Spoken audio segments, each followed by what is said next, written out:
We're live.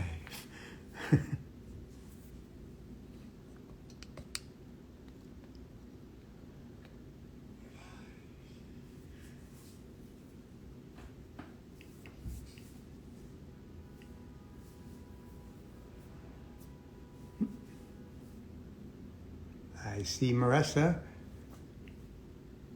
and she is requesting that I join.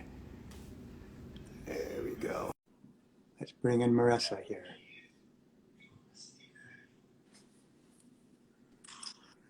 There she is. Is it working? You are frozen in time, but other than that, it's working fine. All right. I can hear you. Okay, that's good. All right. Now you're moving. Yay! Hey, we've unfrozen you. Yeah, took some shovels up, put a little heat on you, and you melted. So that's good. That's great. Okay. My name is John Speaks. I'm with Art Nurse Gallery. Just a couple seconds on Art Nurse Gallery. We were founded in 2012 to sell fine art jewelry, and that we do, and that's all we do. We have 28 artists. All of our jewelry is handmade in the United States. One exception, we have one Canadian artist, but other than that, it's all in the US and one person in Canada. We use a drop shipment model, so when we receive an order, we inform the artist, and usually the artist has to make it themselves because we don't carry too much in the way of inventory. So that takes a few days usually for the artist to make it. Then he or she will ship it out to the customer, and that's it. That's the process. So today we're here talking to Maressa Tosto Merwarth. There she is. We have 3 names for her. I don't know how she managed to come up with 3 names, but that she did. So we're going to talk a little bit about her background. Yeah, talk a little bit about your background, how you got into jewelry, and then talk a little bit about jewelry itself. And then we're going to see what you've got there. I'm looking forward to that. I know some of your newer work, you've done a lot of work with thread, for instance, and I'm really interested in seeing how you've developed that. So, Sure. Great. So let's start at the beginning. I understand you first got interested in metalsmithing when you were in Florence. So what were you doing in Florence?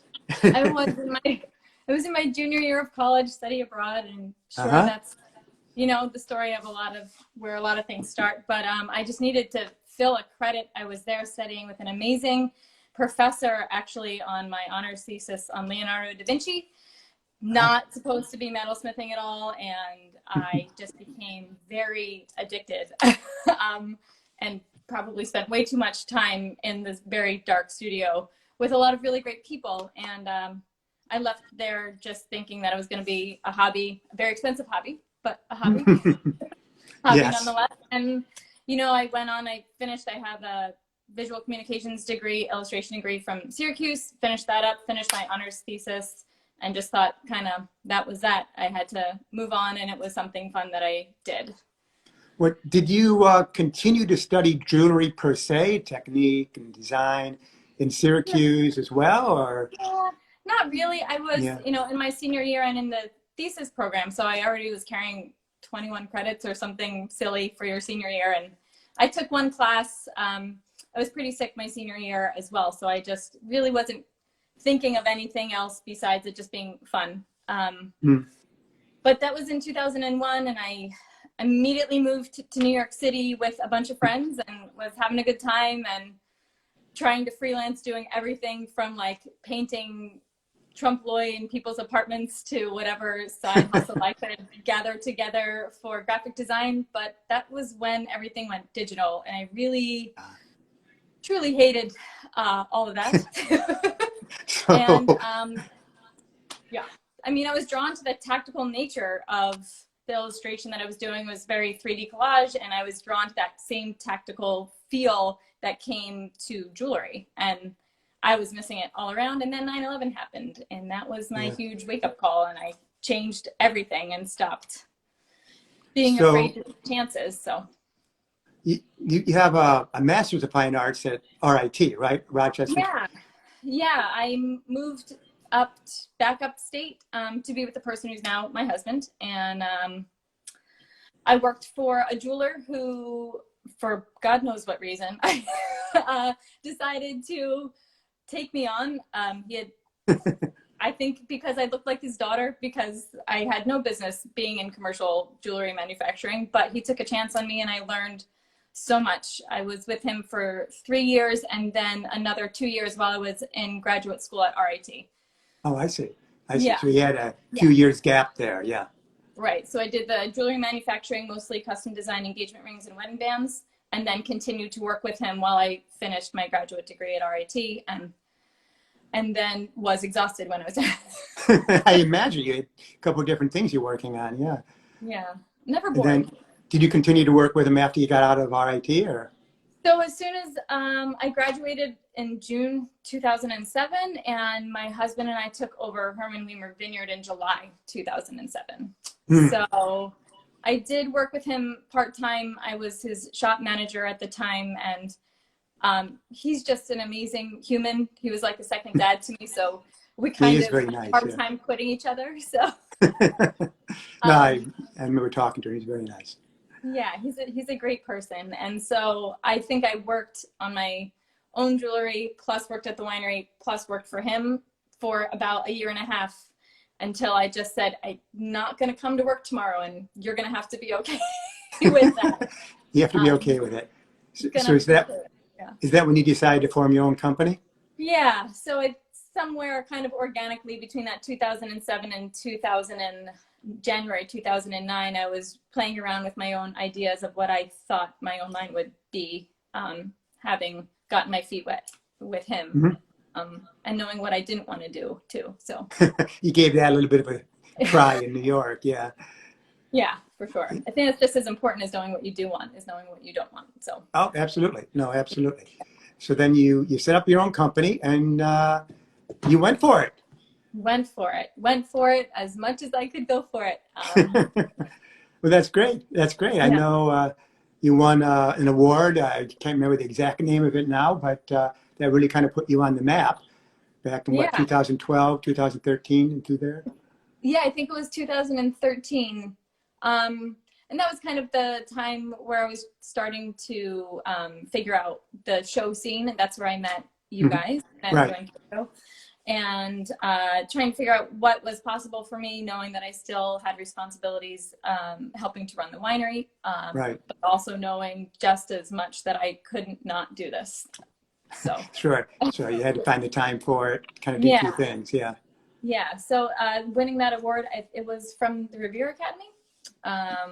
And it was up and coming designer, and it was Emerging Artist Award, I guess. And it got me into some shows in New York City, just to figure out the whole game without having to spend a lot of money as a young artist. I mean, really, that was invaluable, I think, more than anything else to get that. So yeah, it takes a lot of time and money, et cetera, to figure out the show routine. And I don't know if anybody really has it figured out, but at least it helps. I still have no idea. I still have no idea. And full disclosure, I don't know. And I just try a lot of things and see what works, and love seeing you guys there and our fellow artists and the friendships that you guys make trying to support each other. But none of us have it figured out, for sure. Well, I think everyone's trying to figure it out, especially as things evolve and as things have been changing. It's been kind of difficult for everybody, I think. Yeah. So. I had my best show in February 2020 in Baltimore, and then that was a way to go out with a bang. I remember talking to you at that show, and you were really happy, and things were going really well, and we had a pretty good show too. So, that all was great. And then the world stopped. That was great. That was the end, you know. That was it. Yeah. And the other shows haven't opened up. I think they're going to open up a little bit later in the year, but it's going to be a little different. Yeah. But we're optimistic people. I think that's why we like each other. And so we're constantly trying new things and figuring out different ways to just get it out in front of people. So I appreciate you guys doing this for sure. No problem. Well, we enjoy having you. I just want to talk a little bit about some of your philosophy behind your jewelry. I mean, you're known for kind of pushing the boundaries, if you will, between wearable and non-wearable art. Can you elaborate on that a little bit? Are you more interested in the artistic side, or kind of the making the jewelry, the artisan side? Yeah, I think I can't choose one. It's like choosing your favorite child. I Mm. definitely am drawn to all parts of it. As I said before, what I really didn't like about what was happening in illustration when I graduated was that everything went from being hands-on to being digital. So, Hmm. I needed something that involved the physical work of what it meant to engage in craftsmanship. So the process is definitely part of my love affair with jewelry. Hmm. And also that intimate connection that you get that maybe with sculpture and larger scale work you don't get that. I do love the physical nature of those larger pieces, but Hmm. the intimate one-on-one scale of jewelry is so unique. And then again, just trying to push past my experiences in commercial jewelry, which was great for learning technique and speed, which is what we all need to make money. Yes. But also just the fact that everything was very clearly defined in boxes. This is an engagement ring. You wear it this way, and your wedding band goes here. I was breaking free of that, and a lot of the my experiences at RIT helped me not get so hung up on what it was supposed to be versus the process of making it, and how it then interacts with the wearer is most of where I land. So I can't say one is supersedes the other. I need them both in order to make the work successful, for sure. Right. Yeah, I had another quote here, or comment here. You'd said that it's less about what you make and more about the materials and the process and the Yeah. interaction, if you will, between Yeah. the wearer and the artist, if you will. Yeah. And I think that has also a little bit more recently had me looking at what materials I'm using in a micro way. So I've always really been trying to push the boundaries as far as what you use beyond just the typical precious metals, but trying to incorporate different ways into making things precious, even just by elevating them into a piece of jewelry. Like some of my original lines were with antique lace and buttons, Mm-hmm. things that you have laying around. You don't know why, but it feels wrong to throw them away. They were your grandmother's, or you Sure. just can't get rid of them, but they just sit there. And how you make that switch from something that is cluttered to something that is precious and can be passed on. So I Sure. like materials become just as important, again, as the process and the person who is ultimately wearing it. So Hmm. No, that's true. I mean, to some people, it means something different than somebody else, and right. trying to find that connection is something that is difficult. But we all strive to do the best we can to connect Yeah. with our customers, and it's a good way to Yeah. do it. Yeah. So, Thanks. I love that personal relationship, which hopefully keeps people coming back. It's never just something that is mass produced for me, even when it's something that I have a lot of. There's always a different connection and a different way that it's made every piece. So I like trying what to find ways to challenge. what inspires you? I mean, you like working with all these different materials, but you have to create something from it. What Yeah. inspires you? Yeah. I have a pretty crazy life, so I feel like I have a lot to draw from. You Um, do. and I'm saying that in the best way possible. I don't like to sit down and do one thing, and I definitely get that. So everything from my surroundings here at the winery to my grandmother, who was like the original badass woman, and my kids. I mean, I'll show you some of the pieces now. My son is 9, and he designed some of my pieces that I showed at Fashion Week in 2020, in September 2020. Wow. He crafts a look, definitely. So did did you give him attribution? yeah, he just gets excited. Again, he's not old enough to be part of the entire process, but he loves the design process and the whole ins and outs of how this is done. So he's really interested in fashion, actually, more than anything else. And Hmm. he really inspires me. My daughter is a spitfire, and sometimes it's just the things she decides to do that will spark an idea for me as to how to make a connection with a physical object that gives me that feeling that I want to Mhm. convey to a wearer. Yeah, So you don't. I've You're got a not too lot. busy. Mother. Work in the winery. Design jewelry. Design and make jewelry. Yeah, You don't have too much on your plate. No. we've got some things going on here. I'm not a bored person. Sometimes I wish there was more focused time. Uh, Well, what do you do when you're not? doing one of your three careers. Yeah, I love to run. That's my Ah, thinking time. Yeah, I run during these unique quarantine times where the kids were home with me 24/7. uh-huh. Um, Learned to love running at 5 o'clock in the morning in the basement, but hey, got to do what you got to do. And Sure. then just really running through the vineyard, and I listen to a lot of podcasts. Ah, A lot. yes. I remember you Yeah. said that. Podcasts. Yes. A lot The of podcasts. podcast woman, yes. Yeah. Yes, I need to keep my mind engaged and activated so that, kind of why I have all of these jobs, wear all these different hats is because I like to exercise all the parts, right? I don't want to get stuck, and I always like to learn new things and try new things. And it's a little hard to do that in upstate New York when you're juggling three different things. So I find other ways to engage my both sides of the brain. So Well, that's yeah. good. That's Yeah. we all need that. I don't think you do too good probably just laying on a beach for a week. You'd probably go crazy. No, that's not my thing. We tried it. We tried it once on our honeymoon. It was really pretty, but I was bored. I was bored after like a day. Yeah. But my husband knew what he was getting into. I mean, we've been together since we were fetuses, I jokingly say. So he knew. He knew I'm not someone to sit there and hang out. So he signed up for it. He signed up for it, and you became a wine person, so you signed up for that. Yep. A lot of give and take for sure. Okay, well, why don't we look at a little bit of your jewelry? Like Yeah. I said, I know you have a lot of thread jewelry there, thread work. I'm going to turn you guys around here. Give me a second. Sorry, this is always the clumsy part of the process, isn't it? All right. Can you guys still see everything okay? We see a bunch of stuff. Yeah, we've got a bunch of stuff. So we'll zoom in on a couple of the bigger pieces here, and we can talk about them. Everything's sterling silver. There's little gold accents you can see on like this part here.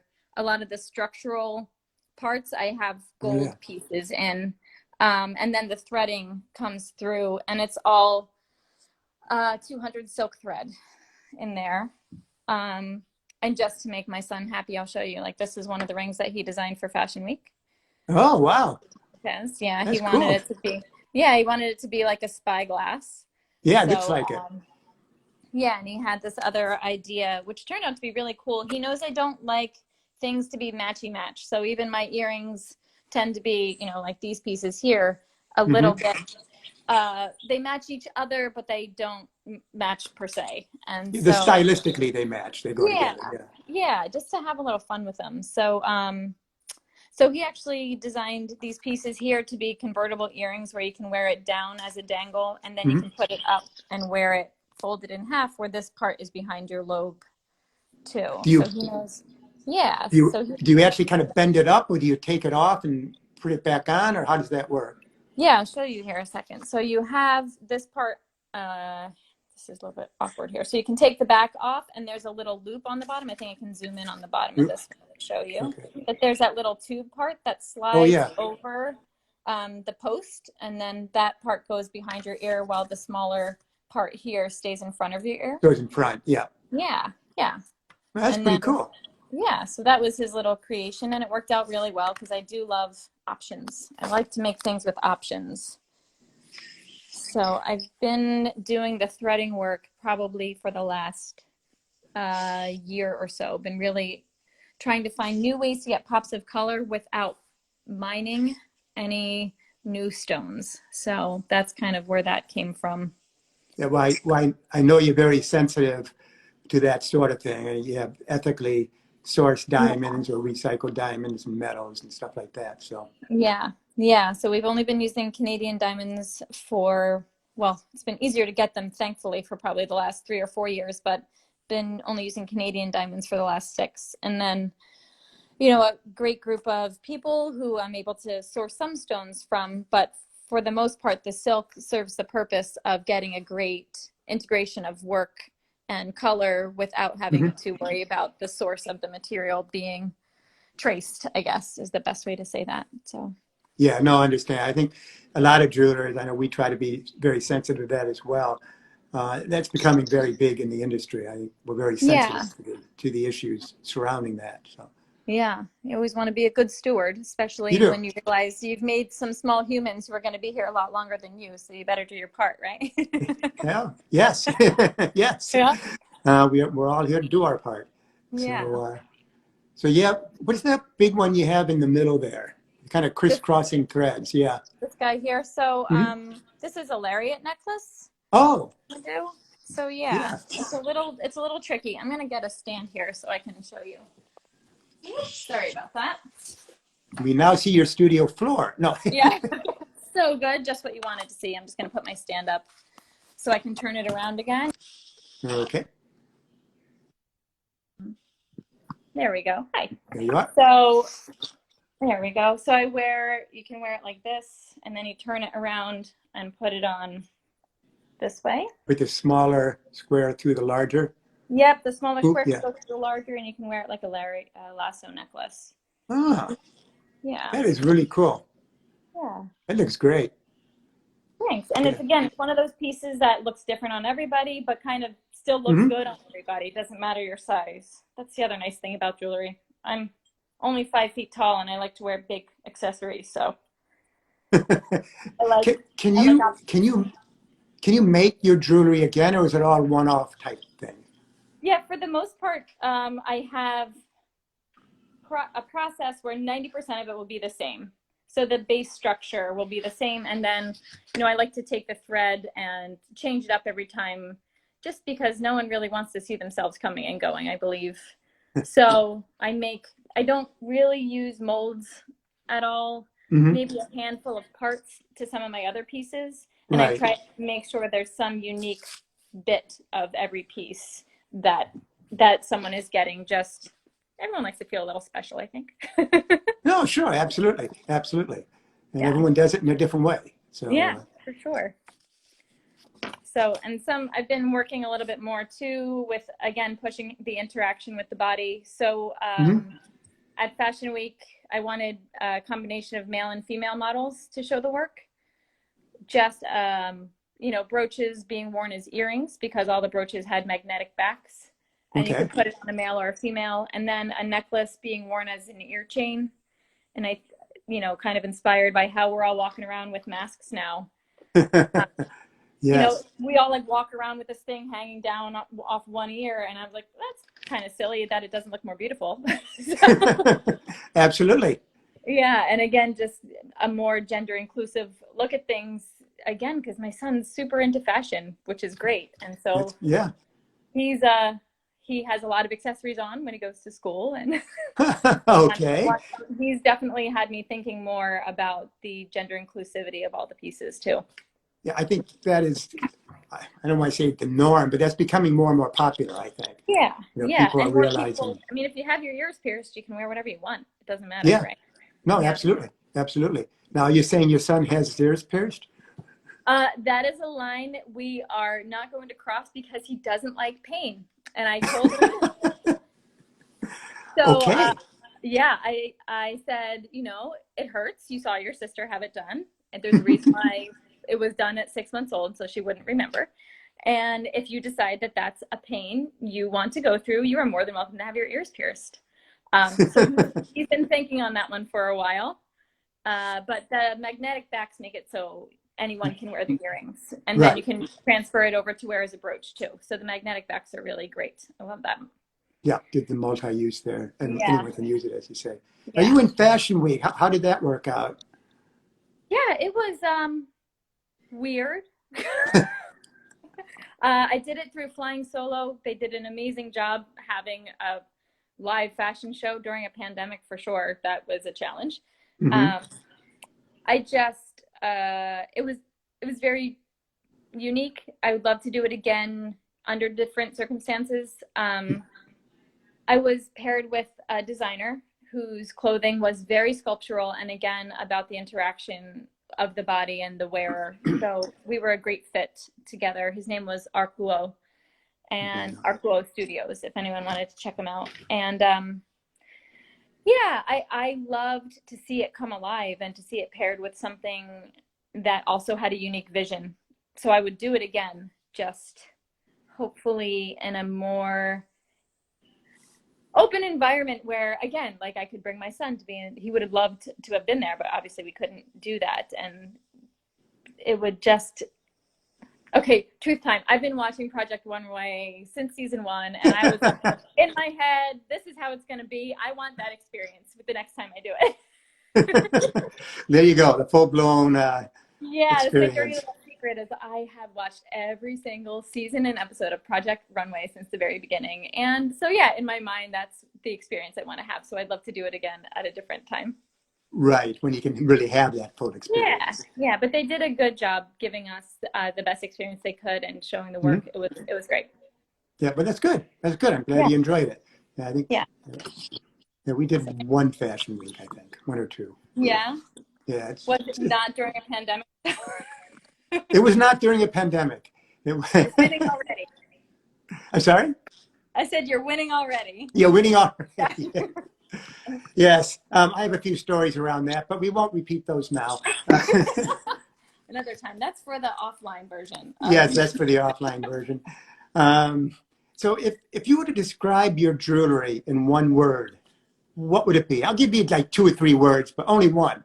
You know, Ooh. not like it's super, super cool. That's 3 words. So. No, I know.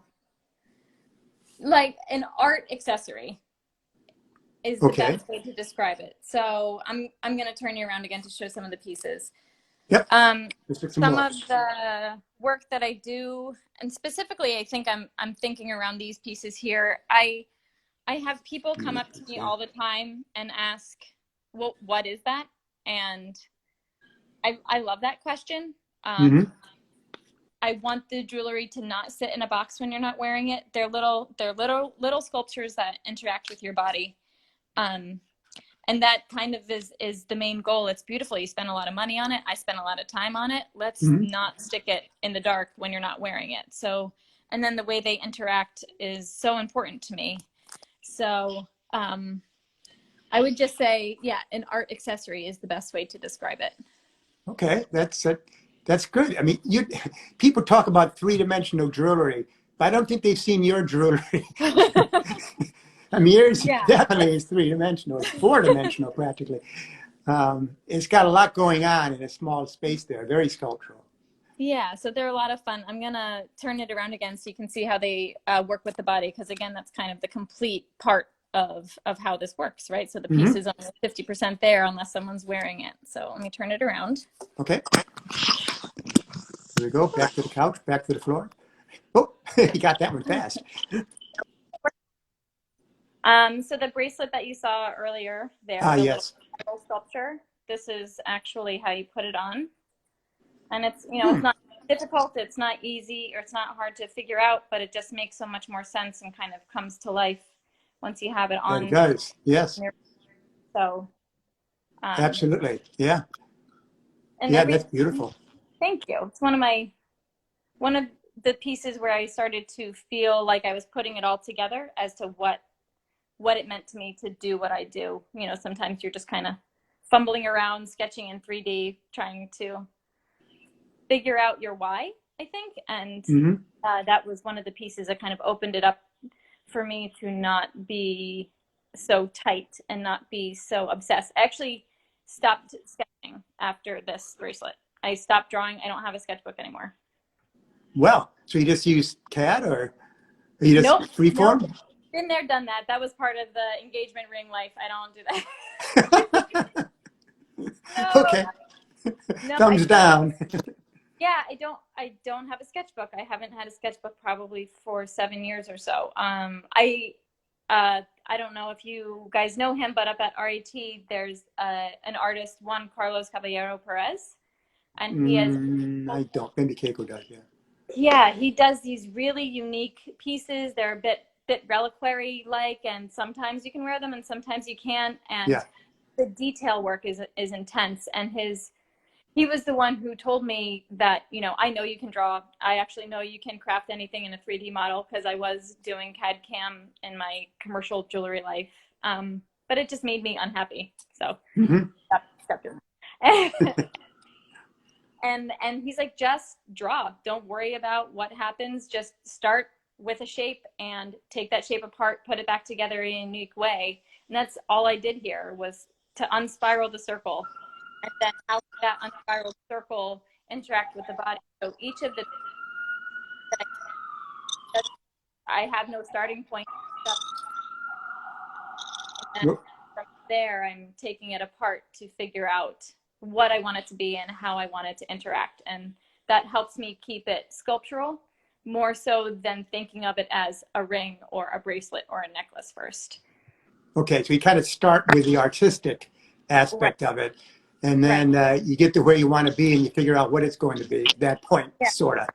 Yeah, it's for someone who is very type A personality. I mean, at the winery, I'm quality control. I'm making sure everyone clocks in and out. I am processes and procedures. Yes, ma'am. Like, I'm direct opposite of that here. And the work that I do then requires a very specific and detailed amount of time and procedure. But the process of getting there, I've learned to let go of that and stop holding on to what I think it should be in a preconceived way.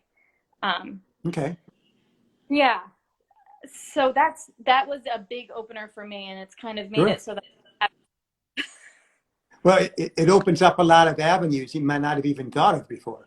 Yeah. So say for this ring, for instance, it's a circle, a square, and a triangle, and it just sits there and no one knows what to do, but it really is a ring that fits you just fine. Yeah. So a lot of those, absolutely. Looking at it as problem solving of how is another way to get these basic shapes to interact with the body. Well, that's a different approach, but it's certainly been very successful for you. Yeah, you have very creative work. So, thank you. Oh yeah. Now we don't know what to do with it next, right? We don't know what'll come out. That's if you weren't a jeweler, what would you be? Oh my gosh, that's a great question. I would be a ballroom dancer. Is that a ballroom dancer? Well, I didn't expect that. I expected painter, or writer or something. Yeah, definitely not a writer. I would be artistic in a way. So I used to ballroom dance a lot, and I loved it, and it's something that I intensely miss. I'm also, as I said, only 5 feet tall, so I had a really hard time finding a partner that would stick. Everyone was like up here, and I'm way up there. Yes. And in my 4-inch heels, which, hey, I'm never giving up my 4-inch heels. And yeah, I would have loved to have been a ballroom dancer, but maybe more practically a fashion designer. I still would be in fashion in some way that involves the body, be involved in some artistic. Painting is good. I just feel like it's one-sided. I'm not there to receive the interaction, even when it's up and seeing it. There's no physical interaction with the people receiving it, I guess. So it's good. But it wasn't a good career path. I'm glad I did, thesis work on Da Vinci. I'm glad I went to Florence and studied painting there, but the real takeaway was the jewelry, for sure. Right. It was a kind of a path to get there, and now you're there. So, so that's great. Hopefully things will open up going forward, and you'll be able to show it to more people still. Yeah, I hope so. Okay. Well, why don't we bring this to a close then? I very much enjoyed having you. It was great. Loved the conversation. Loved seeing your new work that you're doing these days. Thanks. Nice to talk to you. Thanks for putting me at ease. You guys, you're very easy to talk to. I appreciate it. I try to be. I don't want to be a big spooky monster. So good job. Very good. Glad I succeeded. So I bid you farewell. Thank you all for listening in. We will put this up on our website. It'll be on Maressa's product page, and we'll pass it along to if you'd like it yourself, Maressa. So. All right. Thank you so much. Very good. Everybody. Thank you. Right. Bye now.